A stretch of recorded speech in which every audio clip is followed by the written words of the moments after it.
Moi, je pense qu'il faut être honnête, hein. Il faut avoir le courage, je le dis. Et moi, tout le monde me connaît sur cette question-là. Moi, je ne transige pas avec les tests. Les tests, quand ils ont été pris, il faut qu'on les applique.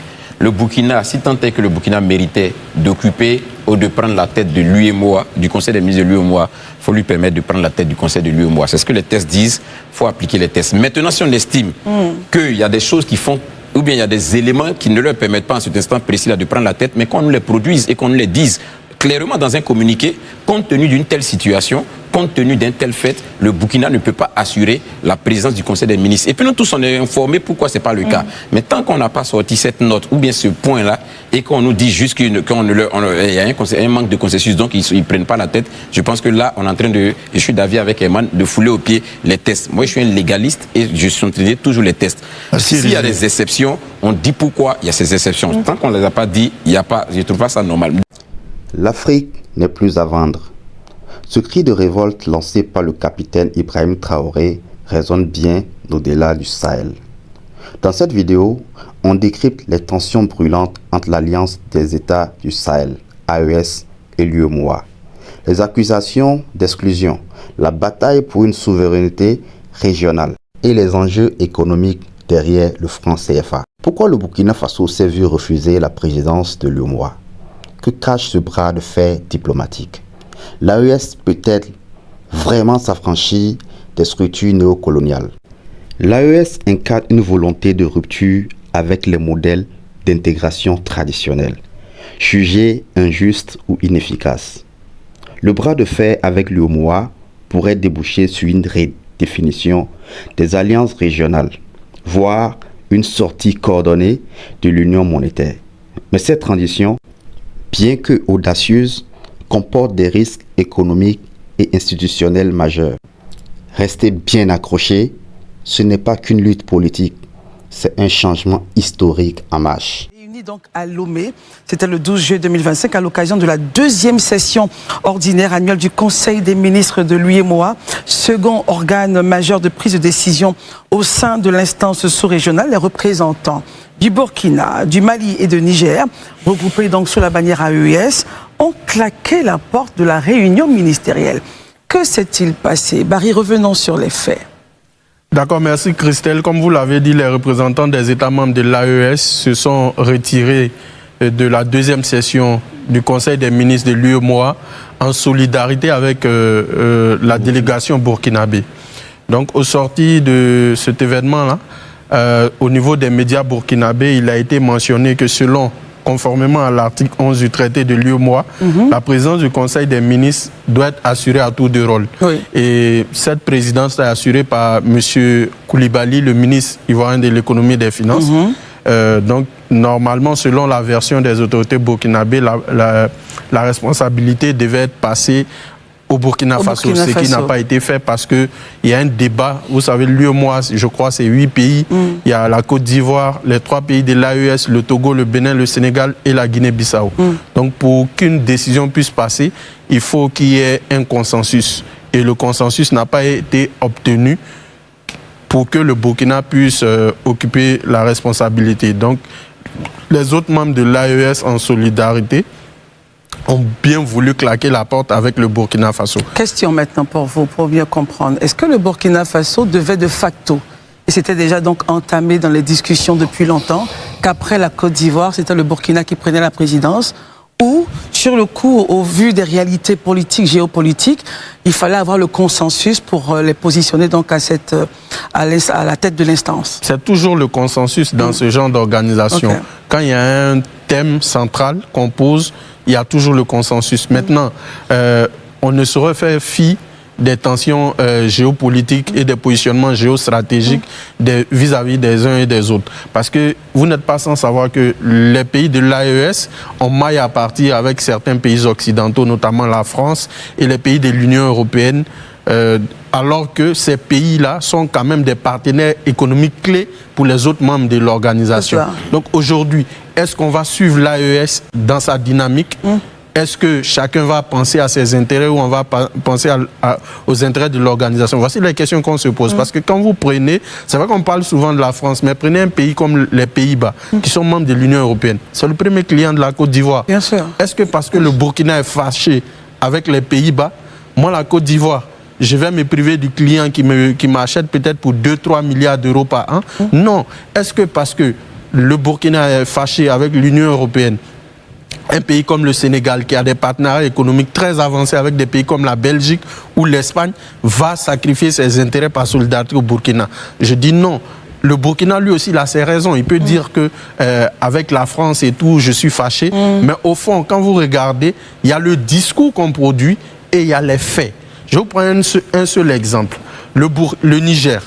Lorsqu'il s'est fâché avec le Nigeria, qui lui fournissait 70% de son carburant, quand il y a eu de l'électricité plutôt, quand il y a eu changement d'attitude des uns et des autres, il n'y a pas eu d'accord entre le Niger et le Nigeria. Mais lorsque le Niger a décidé de favoriser la production locale d'électricité, quelle est la centrale solaire que le Niger a mis en valeur? C'est la centrale solaire, excusez-moi, de Gourou-Banda, financée par qui?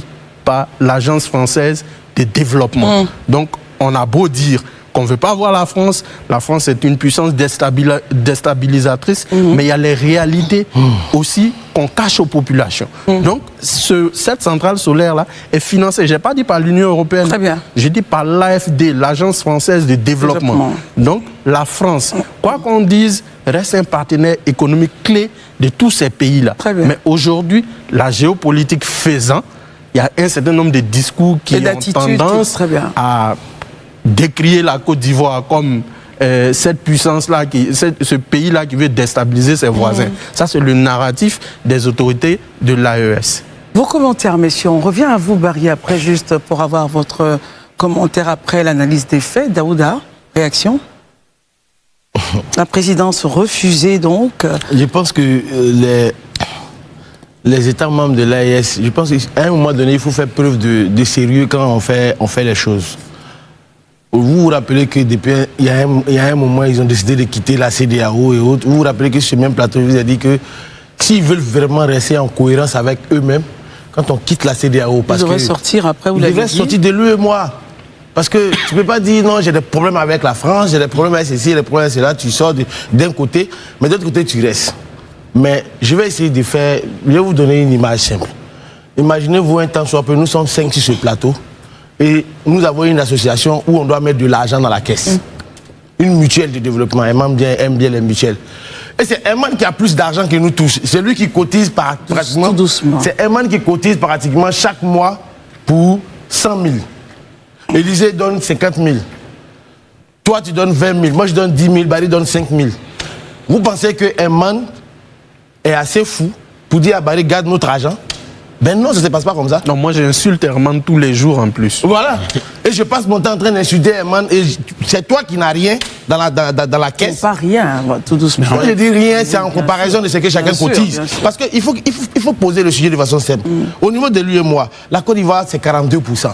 Après la Côte d'Ivoire vient le Sénégal. Le Sénégal, c'est 14%. Mais les 3 pays de l'AES, avec 3, ils font 29%. Donc Burkina, 12%, Mali, 11% et le Niger, 6%. Mais pourquoi vous voulez que ceux qui cotisent plus, vous voulez venir, vous voulez gérer, vous ne respectez même pas les règles. Pourtant, c'est la France aujourd'hui qui va assurer la parité fixe entre l'euro et le CFA. Mais la réserve d'or, c'est de l'or qu'on va mettre au niveau de la BCEAO pour assurer cette parité. Les trois dirigeants, leur or ne passe plus là-bas pour arriver à la BCEAO. Mais vous êtes incapable de donner votre or et vous voulez venir gérer ceux qui déposent l'argent pour permettre à vos États de respirer. À un moment donné, Christelle, oui, c'est vrai, les gens qui aiment l'AES et autres, il faut qu'ils aient le courage de leur dire la vérité. Très bien. Voilà, c'est aussi clair que bonjour. Mais en même temps, conformément donc au traité... quand tu parles de conformément donc au traité... Non, je vais aller très loin, très rapidement. Vous n'avez pas la parole, en conformément au traité, quand il s'agit de prendre la place des gens, conformément à l'article 11, on doit respecter les règles. Mais la règle qui dit qu'il faut cotiser, il faut mettre son or, tu n'es pas là. Vous n'avez pas la parole. Je suis très calme, Herman.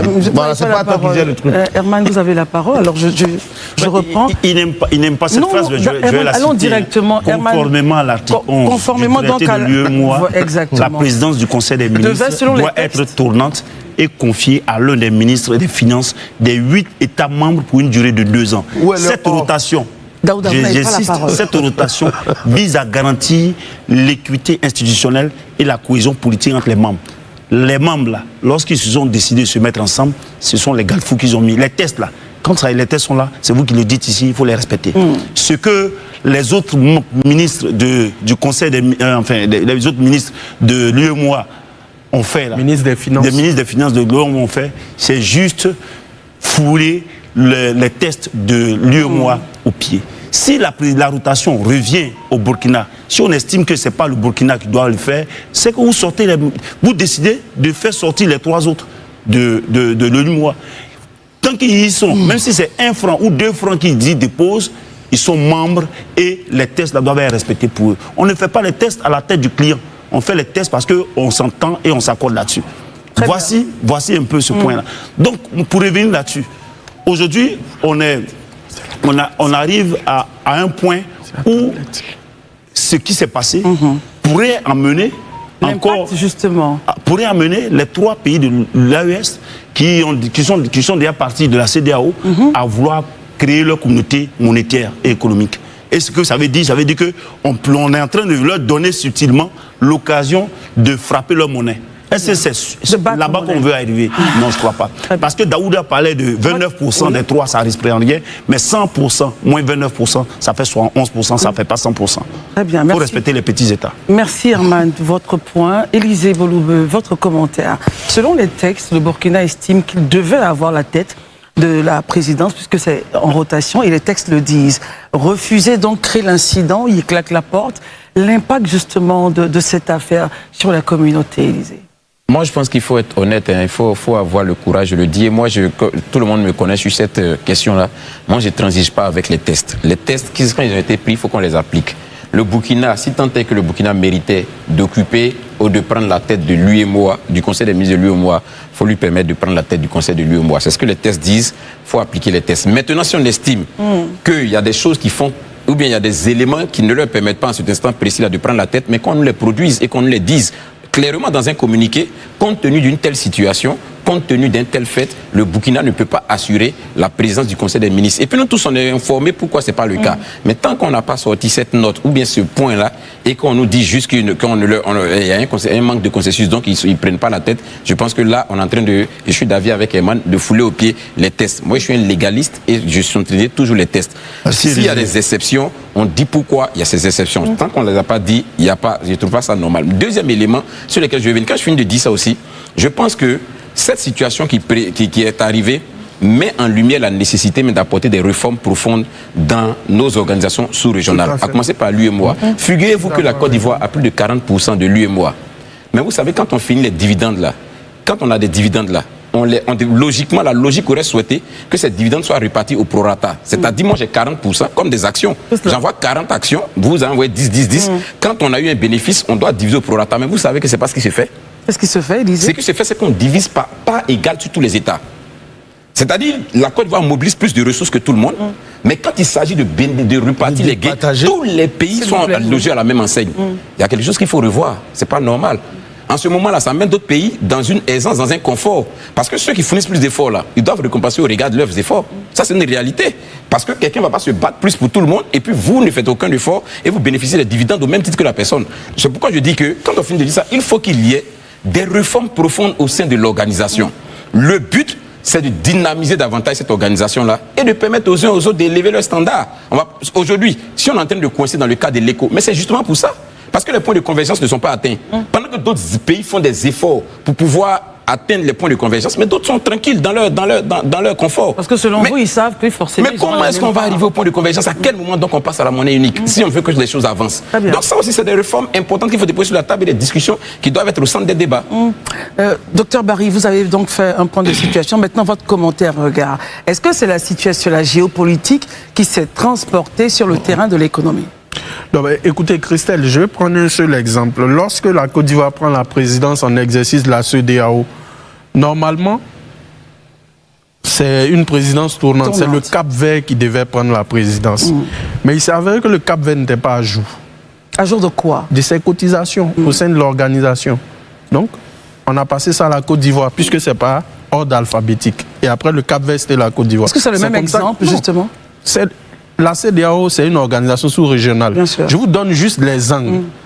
Donc, c'est difficile de dire forcément que la loi a été violée, parce que cet article-là, il y a d'autres articles sur la gestion des stocks d'or qu'on n'a pas évoqué, que Daouda a évoqué. Mais comme je n'ai pas l'article ici, je ne vais pas trop développer sur ça. Mais ce que je veux dire, au-delà de cette question du Conseil des ministres, il faut se dire la vérité. Laquelle? La réalité, c'est que les positionnements géopolitiques des différents États jouent beaucoup dans ces tensions-là.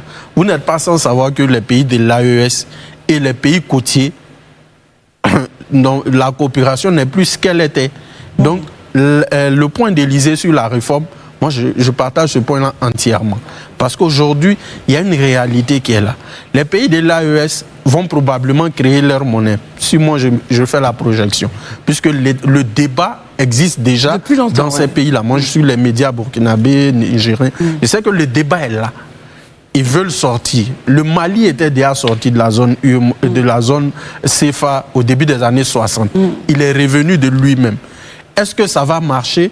C'est eux qui savent. Ils ont les dirigeants qui vont prendre les décisions qui s'imposent. C'est cela. Maintenant, je l'ai dit tout à l'heure, mettez-vous à la place des pays comme le Sénégal, la Côte d'Ivoire, le Togo et le Bénin, qui ont pour principaux partenaires commerciaux en dehors de la Chine, les États-Unis, la France, les Pays-Bas et certains pays européens. Les pays de l'AES, en maille à partie, sont en conflit avec ces gens-là. Est-ce que moi, je vais être solidaire des États de l'AES? Quand vous dites moi, vous parlez de... Je parle des autres États. Vous sacrifiez mes partenaires commerciaux. Je dis non. Chaque État défend ses intérêts. Les États de l'AES, en quittant la CEDEAO, ont voulu défendre leurs intérêts parce que pour eux, au sein de la CEDEAO, ils ne retrouvaient plus leur place. Ils sont partis. Aujourd'hui, le divorce est en train d'être négocié. Donc demain, probablement, s'ils veulent quitter l'UEMOA, c'est le même mécanisme qui va s'activer. Mais, je le dis toujours, il serait regrettable qu'on en arrive là parce que pour moi, ce sont des questions qu'on peut gérer entre États parce que, vous savez, la géographie doit conduire la diplomatie. On va beau se réveiller demain, le Burkina sera toujours au nord de la Côte d'Ivoire. On va dormir 1500 jours, le Mali sera au nord de la Côte d'Ivoire. La France, elle est de l'autre côté. Les États-Unis sont vers l'autre côté de l'Atlantique. Mais nos voisins directs sont les pays de l'UEMOA, les pays de l'AES. Donc, il faut trouver un mécanisme. On ne parle qu'avec ceux avec qui on a des désaccords. Donc, il faut trouver le mécanisme, continuer le dialogue pour ramener ces pays-là dans le groupement. Alors, monsieur, il nous reste maximum 2 minutes. Quelques secondes, Herman. Le next step, alors, ce sera quoi pour vous? Le next step, pour moi, avant, pour compléter un peu ce qu'ils disent, la réforme, elle est plus qu'urgente. Avant d'enlever, de priver le Burkina Faso de son droit dans le principe de la rotation, vous finissez les réformes, vous avez modifié, et en ce moment, ils sont frappés par cela. Mais ils ne peuvent pas attendre, venir à une rencontre, ils savent que ce sont eux c'est à eux que ça doit revenir et qu'on le fait. C'est du brigandage que le confrère ministre de non, c'est trop fort, Herman. Et si on est un peu plus élégant? Oui, ok, donc je retire le terme si ça choque. Mais ce qu'ils ont fait là, ça ne devait pas se faire. Avant tout, il faut respecter les tests. S'ils avaient respecté les tests, le Burkina, le Niger, le Mali n'allaient pas sortir de la salle, claquer la porte de cette conférence importante. Daouda, quelques secondes. Merci beaucoup, Christelle. En la vérité, les gens aiment parler beaucoup des textes. Il faut respecter les textes. Mais comme je l'ai dit tout à l'heure, les textes qui te demandent aussi de cotiser comme les autres. Parce que ces textes aussi existent. Est-ce que c'est le point, justement? Mais c'est le point, Christelle. Tout doucement, tout doucement. C'est le point. Tout doucement, voilà. Daouda. Pour dire aux uns aux autres, on te demande de cotiser. Les stocks d'or que tu as chez toi, il faut pouvoir partir les mettre. Il faut les mettre à la BCAO. C'est sorti dans leur discussion. S'il vous plaît. Herman, je veux comprendre. Oui, juste après sa prise de parole. Poser la question. Oui. Donc, quand des pays refusent de cotiser comme tout le monde, ça, ce sont des règles qui sont préétablies dans l'union monétaire. Mais tu refuses d'accepter tes règles quand il s'agit de sortir le porte-monnaie, mais quand il s'agit de venir prendre la tête, tu parles de règles. Non, la règle ne peut pas être à géométrie variable, Christelle. S'il y a une règle qui te dit que tu dois prendre la tête de quelque chose, il y a aussi une règle qui te dit qu'il faut pouvoir contribuer à telle ou telle ceci. C'est de ça qu'il s'agit. Voilà. Élysée, on terminera avec vous assurément. Herman parle des textes. Le point de Daouda, c'est la cotisation. Mais en même temps, ici, ce qui nous rassemble, c'est l'article 11 de leur texte qui disent que c'était tel pays qui devait prendre la présidence. pour terminer. Si, je pense que ça, je suis déjà revenu dessus. On va aller très vite. Christelle, moi, je pense qu'il faut déjà qu'on comprenne une chose et que je pense que nos gouvernants sont conscients. Il y a la nécessité de la redevabilité vis-à-vis des populations. Parce que ce que vous faites là, c'est parce que les populations ont mis en mission que vous le faites. J'ai dit tout à l'heure une chose. Si on estime qu'il y a quelque chose qui achoppe et qui justifie qu'on ne veuille pas permettre que le Burkina prenne la tête du Conseil des ministres, mais on le dit dans un communiqué clair aux populations africaines, aux populations de l'UEMOA, pour leur dire que le Burkina était prévu éventuellement, conformément à nos tests, à prendre la tête, mais vu que ce n'est donc pas possible, la Côte d'Ivoire poursuit donc son mandat. Et puis c'est clair. C'est-à-dire vraiment les populations sont rassurées et tranquilles. Donc cette redevabilité-là, il faut que aussi nos dirigeants apprennent vraiment à le mettre en exergue. Selon vous, un point de non-retour. Non, je pense pas. Ouais, je pense qu'on a suffisamment de sagesse et d'intelligence. Et dans nos États, il y a des personnes quand même qui ont, je veux dire, qui sont au-delà de cette divergence géostratégique-là et qui ont la capacité encore de parler à toutes les chapelles. Et je crois qu'on n'est pas encore à un point de non-retour. On pourra toujours revenir dessus. L'Alliance des États du Sahel n'a pas seulement claqué la porte de l'UEMOA. Elle veut redéfinir les règles du jeu, repenser la souveraineté, reprendre le contrôle du destin africain. Ce bras de fer politique et monétaire entre l'AES et les institutions traditionnelles comme l'UEMOA pose une question cruciale. Et si le vent du changement soufflait vraiment depuis le Sahel? Si tu veux suivre cette évolution de près et comprendre les coulisses de ce bouleversement, abonne-toi. Le débat ne fait que commencer.